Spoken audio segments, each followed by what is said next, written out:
안녕하세요. 여러분에게 사연을 읽어드리는 필립입니다. 이렇게 무더운 초여름날, 진한 감동 사연으로 마음을 정화시킬 필요가 있겠죠. 오늘도 여러분이 사연을 듣고 조금 더 행복했으면 좋겠습니다. 그럼 사연을 시작해 볼게요. 저는 지금 남편을 따라 강릉에 내려온 지 얼마 안 된 30대 주부입니다. 평소에 집에 있다 보니 심심해서 유튜브로 사연들을 듣곤 했는데요. 저도 모르게 사연을 보내주신 분들의 이야기에 감동하거나 그분들을 위로해주고 싶다는 마음이 커지면서 댓글을 남기게 되더라고요. 다른 구독자분들이 남기신 응원 메시지나 격려나 위로 댓글을 보면서 제 사연이 아님에도 불구하고 위안받게 되었습니다. 그래서 고민하다가 제가 지나온 날들에 대해서 허심탄회하게 털어놓고 싶어 이렇게 사연을 쓰게 되었습니다. 주위에 가족이 없는 천의 고아인데다가 직장도 다니지 않아서 마음 놓고 제가 겪었던 아픔을 나눌 수 있는 사람이 남편 말고는 없어서요.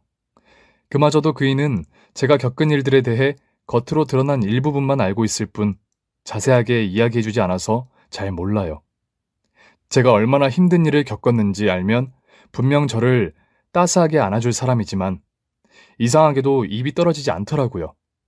혹여나 부부라도 그 이야기를 듣고 나서 저를 아내가 아닌 동정해야 할 대상이나 마음을 줘야 하는 사람으로 보게 될까봐 무서웠습니다.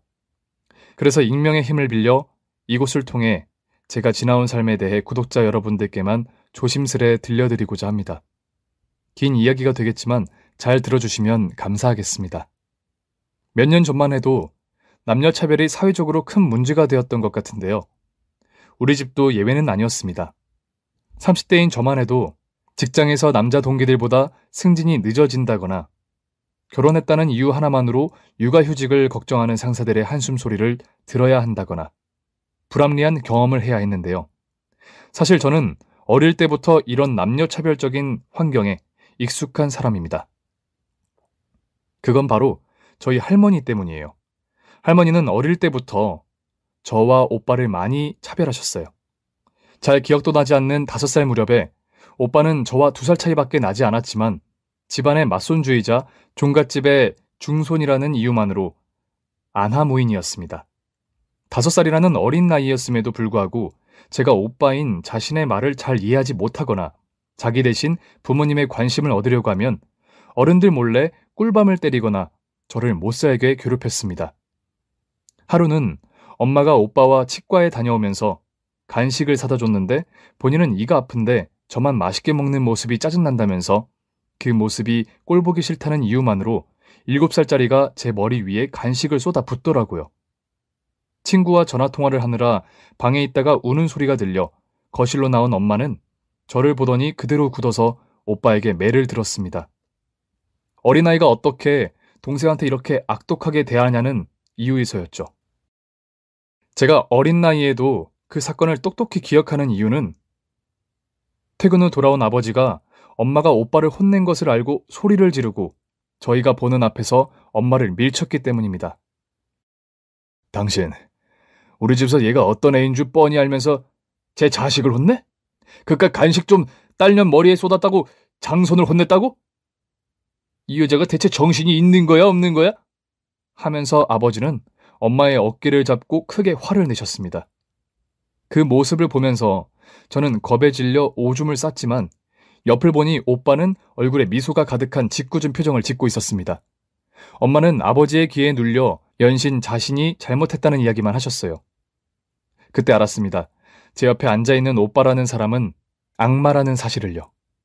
그래도 어릴 때는 엄마가 있어 행복했습니다. 엄마가 오빠를 혼내고 나서 아버지에게 크게 혼난 이후로 오빠는 더 의기양양해져 엄마까지도 무시했고 그 때문에 엄마는 늘 오빠가 저를 괴롭히는 것을 방관하셨습니다. 하지만 언제나 그렇듯 오빠가 잠들고 나면 제 머리맡으로 오셔서 오빠에게 맞아 시뻘개진 상처 자국에 연고를 발라주시며 아가, 내가 미안하다 라고 하셨습니다. 저는 그때만큼은 맞은 게 전혀 아프다고 느껴지지 않았습니다. 오히려 엄마가 오빠에게 보이지 않는 따스한 모습을 제게만 보여주고 있다는 생각에 가슴이 벅차올랐죠. 그래서 저는 껌딱지처럼 엄마만 찾으며 늘 따라다녔습니다. 하지만 그 행복은 오래가지 않았습니다.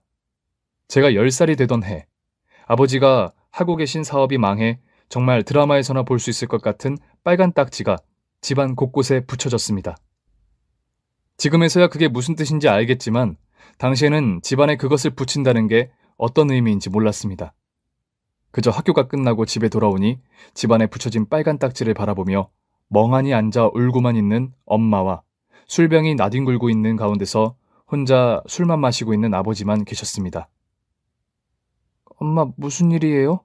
라고 묻는 제게 엄마는 사나야, 엄마가 미안해 하면서 울고만 계실 뿐이었습니다. 뭔가 집에 큰일이 일어났다는 생각에 두리번거리며 오빠를 찾았지만 분명 저보다 일찍 집에 도착했을 오빠의 모습은 어디에도 보이지 않았습니다. 몇 시간 뒤 오빠는 온몸에 흙을 잔뜩 묻힌 채 축구공을 어깨에 메고 집에 들어왔습니다. 부모님의 침울한 모습을 보며 오빠는 아니, 집이 왜 이래? 나 빼고 무슨 일 있었어? 하면서 놀라긴 했지만 곧이어 자신과는 별로 관계없다는 듯이 방으로 쏙 들어가 버렸습니다. 본인보다 어린 저도 부모님이 걱정돼서 잠이 오지 않던데 오빠는 역시나 천하태평이었습니다. 불행은 그때부터 시작이었습니다. 다음날 눈을 뜨고 일어나 보니 옆에서 자고 있던 엄마는 그 흔적도 보이지 않았습니다. 엄마가 누웠던 자리에 깔아두었던 이불과 베개는 옆에 잘 정리되어 있었고 그 위에는 엄마가 남기고 간 편지 한 통이 있었습니다. 편지 속에서 엄마는 이렇게 자식들을 버리고 떠날 수밖에 없는 본인을 용서해달라고 했습니다. 그러면서 아버지 말씀 잘 듣고 오빠랑 싸우지 말고 지내며 나중에라도 꼭 찾으러 오겠다는 내용이었습니다. 그 순간 정말 엄마한테 버려졌다는 게 실감이 나더군요. 이제는 더 이상 제 곁에 아무도 없는 느낌이었습니다. 그렇게 저와 오빠는 그날부터 엄마 없는 자식이 되었습니다. 엄마가 집을 나간 것을 뒤늦게 알아차린 아버지는 엄마를 찾아 돌아다니느라 저희 남매를 할머니 댁에 맡겨야 했습니다. 할머니는 옛날 분이셨습니다. 6.25 전쟁 때 혈혈단신으로 북에서 넘어와 할아버지와 결혼하셨다가 할아버지가 젊은 나이에 돌아가시는 바람에 아버지를 홀로 키워내신 분이었어요. 어릴 때는 그저 할머니가 무서운 분이라고만 생각했는데 나중에 성인이 돼서 할머니의 장례식 때 다들 그러더라고요. 무서운 사람이 아니라 가여운 사람이라고 말이죠. 어릴 때 가끔 시골에나 가야 볼 수 있었던 할머니 댁에 맡겨지면서 저와 오빠는 학교까지 옮겨야 했습니다. 아직도 이삿짐을 챙기고 각자 책가방을 맨 채 할머니 집에 들어서던 그날이 기억납니다. 할머니는 버선발로 뛰어나오시면서 오빠만 끌어안았어요. 아이고, 이런 피덩이를 버리고 가다니. 네 엄마가 미쳤지, 정말 망할련. 할머니는 그렇게 엄마를 향해 욕을 하면서 뻘개진 눈으로 저를 바라봤습니다. 네 어미와 너도 똑같은 년이야. 생김새가 꼭 지 엄마를 닮아서 너도 우리를 버리고 갈래? 내가 너까지 걷어들여야 한다니. 아이고, 내 팔자야. 라고 했죠. 그 한마디만 들었을 뿐인데도 할머니가 좋아하는 건 제가 아닌 오빠임을 어쩔 수 없이 저까지 받아들였지만 언제고 저를 버리고 싶어 한다는 것을 깨달았습니다. 그래서 그때부터 저는 눈치를 보며 할머니의 마음에 들고자 갖은 노력을 했습니다. 중학교에 올라가면서 집안일을 혼자 할 수 있게 되었을 때, 밭에 농사일을 하러 나가거나 삭슬 받고 이웃집 일을 하러 가셨을 때 빨래부터 청소, 요리까지 모든 일을 도맡아 했습니다. 그러면서 한 번도 힘들다는 내색을 하지 못했어요. 할머니에게 손주는 오빠 한 사람뿐이라고 생각했거든요. 그저 저는 오빠 덕분에 할머니 댁에 머무를 수 있는 것이라는 생각을 했습니다. 그래서 할머니에게 한 번도 용돈을 달라는 이야기도 못했어요. 어쩌다가 학교에 준비물을 사기 위해서 돈이 필요할 때 할머니에게 차마 입이 떨어지지 않더라고요. 그래서 집에 있는 폐지나 아버지가 마시고 남은 술병들을 슈퍼에 가서 팔고 그 돈으로 준비물을 사갔습니다. 그마저도 여의치 못하면 할머니에게 마지못해 이야기했습니다. 그때마다 할머니는 무표정으로 힐끗 바라보더니 주머니에서 돈을 꺼내시며 아껴 써라 라고 하셨습니다. 이렇게 제게는 엄격한 할머니였지만 오빠에게만은 한없이 따스한 분이셨습니다. 없는 살림에도 오빠가 하고 싶어하는 건 무엇이든 시키고 싶어 하셨죠. 동네 할머니들이 모여있을 때 듣기론 할머니가 오빠가 하고 싶다는 축구나 갖고 싶어하는 옷이나 운동화를 사주기 위해서 더 열심히 일하셨던 거였더라고요. 할머니의 관심이 온통 오빠에게 쏠려 저는 아버지와 마찬가지로 할머니 댁에서도 찬밥 신세였습니다. 제가 중학교 2학년이 되었을 무렵 집 나간 어머니를 찾으러 한동안 돌아다녔다가 포기하고 집에서 술만 마시던 아버지는 모두가 잠든 이른 새벽에 홀로 쓸쓸히 가셨습니다. 아직도 생각나는 건 할머니가 돌아가신 아버지를 안고서는 정말 듣고만 있어도 슬프고 애절하게 소리내 우셨던 모습입니다. 아이고, 내 새끼. 고생만 하다가 이렇게 가서는 어떡할꼬? 하면서 할머니는 아직 채 식지도 않은 아버지의 몸을 붙잡고 계속해서 엎드려서 우셨습니다. 그러면서 저희가 볼까봐 방문을 걸어 잠그고 아버지의 마지막 모습을 보이지 않기 위해 안간 힘을 쓰셨습니다. 아버지의 장례식장에는 동네 주민들부터 아버지의 친구분들까지 정말 많은 분이 찾아주셨습니다. 아버지가 돌아가셨는데도 오빠는 친구들이랑 어울려 놀고 있는지 장례식장에는 밤늦게서야 왔고, 낮에는 제가 혼자 남아 우느라 지쳐있는 할머니를 대신해 손님들을 대접해야 했습니다. 장례식장에 오신 손님들은 저를 보시고는 그래도 이 집에 손녀 복이 있네 하면서 칭찬해 주셨습니다. 할머니는 그 모습을 보면서 제게 아버지가 죽었는데 칭찬 들어서 좋냐, 꼴 보기도 싫으니까 너는 그만 집에 가래 하면서 저를 쫓아내셨습니다. 영문도 모르고 저는 집에 들어가야 했고요. 그렇게 아버지가 돌아가신 후 우리 집에는 불행이 연거푸 찾아왔습니다. 고등학교에 올라가면서부터 잘못된 친구들이랑 어울리는지 옷에서 담배 냄새가 나고 학교를 빠지고 집을 나가기 일쑤였던 오빠에게서 연락이 온 건 어느 한밤중이었습니다. 할머니를 도와 저녁상을 차리고 오빠가 들어오기만을 기다리고 있었는데 전화벨이 울리더라고요. 장례식이 끝난 뒤로 다시 기운을 차린 할머니가 전화를 받아 누구신데 하는데 순간 할머니가 전화기를 손에서 떨어뜨렸습니다. 황선아, 가방 챙겨서 퍼뜩 가야겠다. 하면서 할머니는 공허한 눈으로 저를 쳐다보셨고 저는 영문도 모른 채 할머니와 택시를 타고 어디론가 향했습니다. 도착한 곳은 시내에 있던 한 종합병원이었습니다. 퍼뜩 내려라. 하면서 할머니는 종종 걸음을 하며 어디론가 들어가셨고 뒤따라 들어갔을 때 이미 할머니는 자리에 주저앉아서 펑펑 울고 계셨습니다. 할머니? 하는데 할머니의 눈앞으로 하얀색 천이 덮여있는 침대가 보이더라고요. 침대의 머리맡에는 오빠의 이름이 적혀 있었습니다. 할머니, 일어나세요. 의사가 다가오며 말을 걸었습니다. 살리려고 했지만 이 오토바이를 타고 달리다가 트럭이 오는 걸 못 본 것 같다고 하더라고요. 자세한 이야기는 여기 경찰분들이랑 하셔야 될 것 같고요. 하는데 그제야 우리 집에 어떤 일이 일어났는지 깨닫게 되었습니다. 그렇게 할머니 속을 썩이고 어릴 때부터 아나무인으로 저를 괴롭히던 오빠가 18살이라는 어린 나이에 그렇게 허망하게 간 것이었습니다. 불행은 불행을 몰고 온다고 아버지가 돌아가신 뒤 불과 6개월도 채 안 되는 짧은 시간이었는데 할머니와 제게는 너무나 가혹한 시련이었습니다. 오빠의 죽음은 글쎄요, 지금도 머릿속에 떠오르는 게 그리 딱히 좋았던 추억은 없었던 것 같아요. 하지만 그래도 엄마가 그렇게 집을 나가시고 알게 모르게 속으로 의지했던 오빠였기 때문에 아버지가 돌아가셨을 때와는 다르게 정말 세상에 혼자 남겨진 느낌이 들었습니다. 이러나 저러나 하나뿐인 오빠였는데 할머니의 충격은 더 큰 것 같았습니다.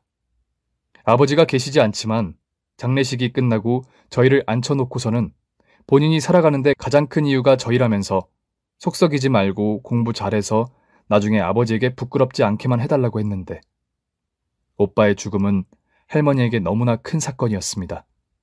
무면허 오토바이 사고였기 때문에 오빠의 장례식장에는 손님들만큼이나 경찰들도 다녀갔습니다. 장례식장에 온 손님들은 수군거리면서 이 집은 아들부터 손자까지 다 잃었네. 가끔 여자애가 대가 세면 남자들이 죽어나간다는데 이 집 할머니가 문제야? 아니면 저 손녀가 문제야? 하면서 저를 힐끔거리면서 쳐다봤습니다. 할머니는 그런 사람들을 바라보면서 대꾸도 하고 싶지 않은지 그저 조용히 오빠가 밝게 웃고 있는 영정사진만 바라봤습니다. 어떻게 이렇게 일찍 가는고? 아들에다가 손자까지 있고 내 인생이 박복하다 박복해 하면서 할머니는 하염없이 울기만 하셨습니다. 그렇게 오빠가 가고 나서 할머니는 마치 마른 장작이 죽기 전 마지막으로 타오르듯 제게 온갖 모진 소리를 쏟아내셨습니다. 고등학교에 입학하고 난 뒤 학교에 다니느라 이전처럼 할머니를 도와 집안일을 하기에 시간이 부족했던 제게 할머니는 가시나가 지 혼자 살아남은 주제에 저렇게 집안일도 안 하고 제가 대갓에서 다 그렇게 허망하게 죽은 거야 하면서 저를 야단치게 바빴습니다. 그래도 오빠가 살아있을 땐 구박덩어리 취급을 해도 같이 한 상에서 밥을 먹었었는데 오빠가 가고 없는 뒤로 저를 투명인간으로 여기고자 하셨는지 같이 식사도 하지 않고 우두커니 텔레비전만 보실 뿐이었습니다. 그런 할머니에게 할머니 식사하셔야죠 하면서 숟가락을 들이밀어도 할머니는 멍하니 제 얼굴을 바라보며 치어라 네 혼자만 배부르게 먹어라 지 오빠가 죽었는데 하면서 혀를 쯧쯧 찼습니다. 만약 제가 더 어린 나이였더라면 할머니의 그런 모진 소리에 속상해하며 혼자 울었겠지만 어느덧 고등학생이 된 제게는 할머니의 그런 싫은 소리가 더 이상 아무렇지 않을 정도로 익숙해져 있었습니다. 네, 알았어요. 저 혼자 먹을게요. 하면서 할머니에게 들이밀었던 숟가락을 거두고서는 묵묵히 밥을 먹었습니다. 맨밥을 한 숟가락 떠서 입에 넣는데 눈물이 흐르더라고요. 저를 두고 집을 나가버린 엄마도 원망스럽고 오빠만 편애했지만 그래도 어렸을 때를 추억해보면 따스한 기억만이 남아있는 아버지도 그립고 그렇게 아나무인이었던 오빠마저 생각나 혼자 남겨진 저 자신이 초라하다고 느껴졌습니다. 할머니는 그 후로도 제게 틈만 타면 지 오빠 잡아먹으련 가족들이 없는 천의 고아 기가 세서 아들이랑 손자를 잃게 만든 기집애라며 정말 온갖 멸시와 모진 소리를 일삼았습니다. 그런 할머니를 보며 동네 사람들은 저를 안쓰러워했습니다. 저도 할머니와 함께 살면서 점점 익숙해지고 무뎌졌으나 성인이 되면 할머니를 떠나야겠다고 생각했습니다. 그러다가 장학금을 받고 서울로 가게 되어 할머니의 그늘에서 벗어날 수 있게 되었습니다. 서울로 올라가고 나서 마을 이장님으로부터 동네 주민들이 모은 장학금이라며 생활비를 일부 지원받게 되어 할머니에게 생활비를 부탁드리지 않아도 되었습니다. 물론 부탁했더라도 할머니는 계집애가 서울에서 공부한다면서 주시지 않으셨겠죠. 그렇게 저는 인생 최대의 자유와 행복을 만끽하며 열심히 학교 생활을 했습니다. 그러던 어느 날이었습니다. 갑작스레 할머니 댁이 있는 면사무소 직원으로부터 전화를 한 통 받게 되었습니다. 대학에 올라오면서 거의 연락하고 지내지 않았던 할머니의 소식이었습니다. 동네 어르신들을 모시고 예방접종을 하는 날에 할머니가 보이지 않아 할머니 댁으로 찾아간 면사무소 직원들은 심장마비로 쓰러져 있던 할머니를 발견하게 되었고 급히 응급실로 모시고 갔다는 이야기였습니다. 무슨 정신으로 전화를 받았는지 기억에도 나지 않을 만큼 놀라며 황급히 전화를 끊고 집으로 가는 기차표를 끊었습니다. 그렇게 할머니가 계신 응급실에 도착했을 때는 이미 늦은 상태였습니다. 할머니가 가까스로 정신을 차려 모두 이제 살아나신 거로 생각하고 있을 때 할머니의 생명의 불은 꺼졌고 제가 도착하기 10분 전 의사 선생님이 할머니에게 사망을 선고했다고 하시더라고요. 정말이지 저는 혼자가 되었습니다. 아무리 할머니가 천의 고아라고 해도 아버지와 오빠 잡아먹은 년이라고 손가락질해도 참을 수 있었는데 할머니가 돌아가시면서 진짜로 가족 한 명 없는 고아가 되고야 말았습니다. 상주 노릇을 할 수 있는 자식이나 남자 형제가 없는 바람에 그렇게 아들아들거렸던 할머니의 상주를 제가 맡아 장례식을 치렀습니다. 동네 사람들은 그간 할머니가 제게 했던 그 비수와도 같은 말들을 꺼내놓으면서 노인네가 끝까지 손녀딸 고생만 시키다 간다고 혀를 찼습니다. 그때마다 그런 할머니라도 내 곁에 있었다면 얼마나 좋았을까 생각하며 그들의 말을 귀담아 듣지 않았습니다. 그렇게 할머니가 가신 후 3년 뒤 할머니에게 물려받은 집을 팔지 못해 빈집으로 놔두고 있었는데 그 앞에 고속도로가 들어서게 되어 정부로부터 집을 허무는 조건으로 보조금을 받게 되었습니다. 보조금 액수가 커서 이 돈으로 아버지와 오빠, 할머니를 가족 추모 공원에 안치시키려고 준비하고 있었습니다. 그 사이 대학교를 졸업한 상태라 저는 시간 남을 때 집을 허물기 전 가족들 유품을 챙기고자 할머니 댁에 내려갔습니다. 그땐 어떤 결과를 불러일으킬 줄은 몰랐는데 제 인생에서 아주 큰 사건이 되었습니다. 그로 인해서 제 인생도 지금과 같이 많이 달라졌죠. 할머니 댁에 도착하자마자 할머니가 손도 대지 못하게 했던 오빠가 평소 즐겨 입었던 옷을 꺼내놓고 이번에 가족 추모 공원으로 묘를 이전할 때 묻으려고 정리하고 있었습니다. 옷을 한참 개다가 할머니 옷도 함께 정리하고자 마음먹고 일어섰을 때 장판 사이로 종이 한 장이 끼워져 있는 것이 보였습니다. 아무것도 적혀있지 않은 종이인 줄 알고 버리려고 종이를 꺼냈을 때 바닥과 장판 사이의 공간이 잠시 보였습니다. 그런데 믿기지 않게도 그 공간에 초록색 지폐가 끼워져 있었습니다. 혹시나 한 생각에 거실 장판을 드러냈을 때 저는 놀라서 소리를 지를 수밖에 없었습니다. 거기에는 할머니가 평생 동안 모아둔 것 같은 지폐가 1,000원짜리부터 5,000원, 10,000원까지 수두룩하게 깔려 있었습니다. 아니, 이게 대체 뭐야? 하는데 돈다발을 위로 덮고 있는 몇 장의 종이가 보였습니다. 그 종이를 하나씩 손에 쥐고 보니 모두 예전에 어린 시절 제가 그렸던 가족 그림이었습니다. 할머니가 밭일하고 돌아오기 전에 오빠는 친구들과 노느라 바빠 혼자 집에 있어야 했습니다. 그때마다 예전에 아버지가 오빠에게 사다 주었던 스케치북에 크레파스로 우리 가족 그림을 그리곤 했습니다.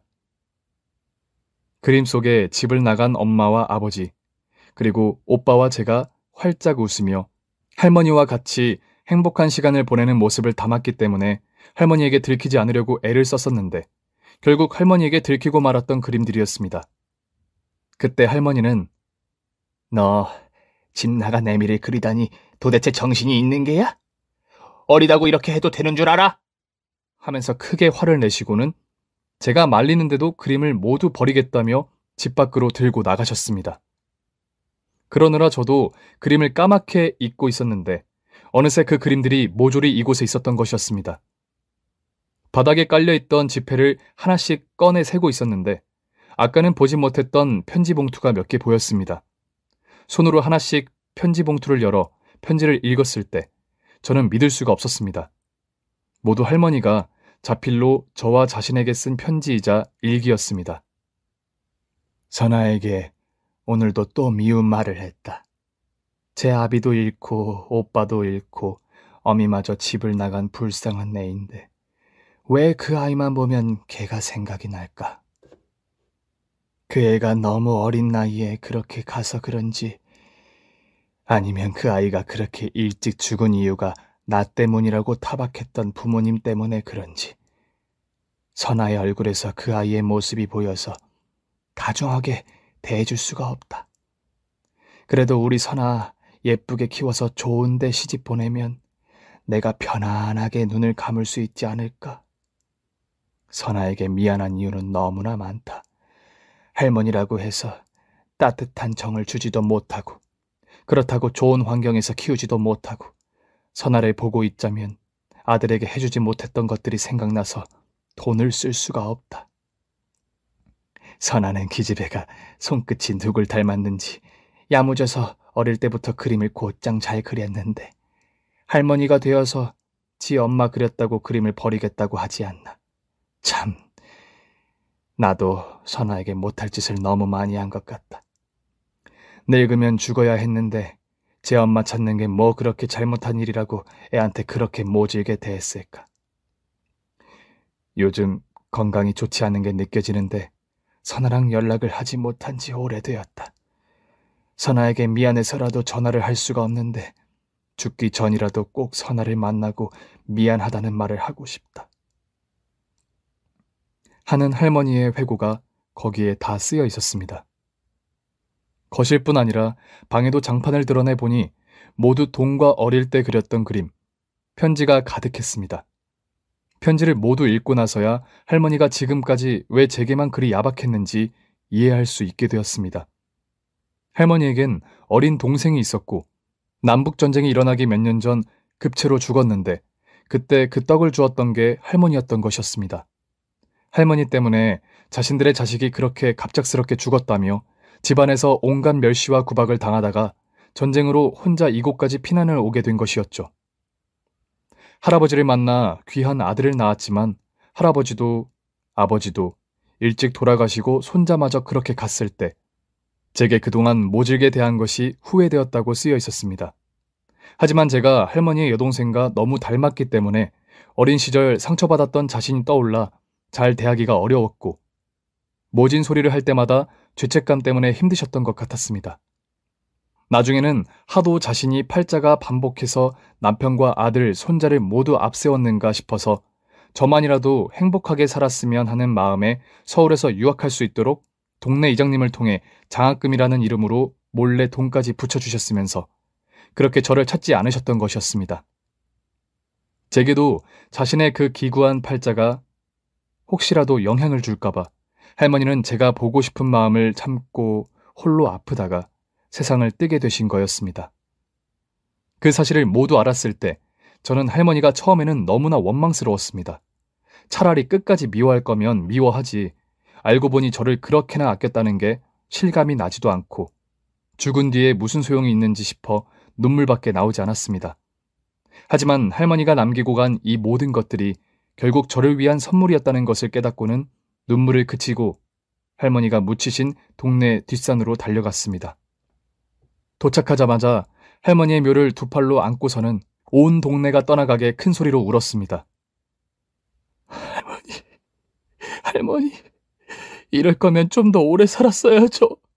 손녀딸이 좋은 사람 만나서 시집 가는 것도 보고 증손주도 봤어야 했는데 왜 이렇게 일찍 가셨어요? 할머니 너무 그리워요. 하면서 할머니의 산소에 기대 울 수밖에 제가 할 수 있는 일은 없었습니다. 그 이후로도 할머니가 아주 가끔 생각이 납니다. 분명 제게 내뱉은 말들은 모두 모진 말들이었는데 그렇게 이야기하고 있는 할머니의 표정이 왜인지 모르게 따뜻하게 느껴지더라고요. 할머니가 제게 남기고 간 그 돈들과 정부로 받은 보조금을 합치니 가게를 하나 낼 수 있을 정도의 돈이 되었습니다. 회사를 다니면서 저는 그 돈으로 할머니가 살아생전 제게 모질게 대하시는 와중에도 꽃을 꺾어가면 이따금 보여주셨던 환한 미소가 생각나 꽃집을 차렸습니다. 회사를 다니면서 아르바이트생을 쓰고 평일 저녁과 주말에는 가게에 나가고 꽃을 공부했습니다. 그러다가 지금의 남편을 만나게 되었고 결혼을 해서 모든 것을 정리하고 군인이었던 남편을 따라 이곳까지 오게 되었습니다. 남편에게는 가족에 대해서 그리 깊게 이야기한 적이 없어요. 뭔가 어린 시절 그렇게 힘든 순간을 겪었다는 사실을 남편에게 이야기하지 못할 정도로 창피했다기보다는 그런 이야기를 꺼내놓으려면 할머니에게 품었던 원망을 이야기할 수밖에 없는데 그러기 싫었거든요. 분명 저를 힘들게 한 할머니지만 그 모든 것이 결국 할머니도 자신의 상처로부터 어쩔 수 없이 제게 할 수밖에 없던 행동들이었으니까요. 만약 할머니도 어린 시절 그런 일을 겪지 않았더라면 또 아들이 그렇게 일찍 가고 손자까지 오토바이 사고로 비명 행사하지 않았으면 저를 그렇게 대하지 않았을 것 같다는 생각이 요즘 들어서 더 나네요. 할머니, 그리운 할머니, 이제는 얼굴도 점점 기억나지 않은 우리 할머니. 할머니가 너무 보고 싶네요. 제 사연을 듣고 있는 여러분들도 혹시라도 힘든 일을 겪고 있다면 자신이 혼자 남겨져 있다고 생각하지 마시길 바랍니다. 한번 주위를 둘러보세요. 분명 나도 모르는 사이에 나만을 바라봐주는 소중한 존재가 거기에 묵묵히 서 있는 것을 깨달을 수 있으실 거예요.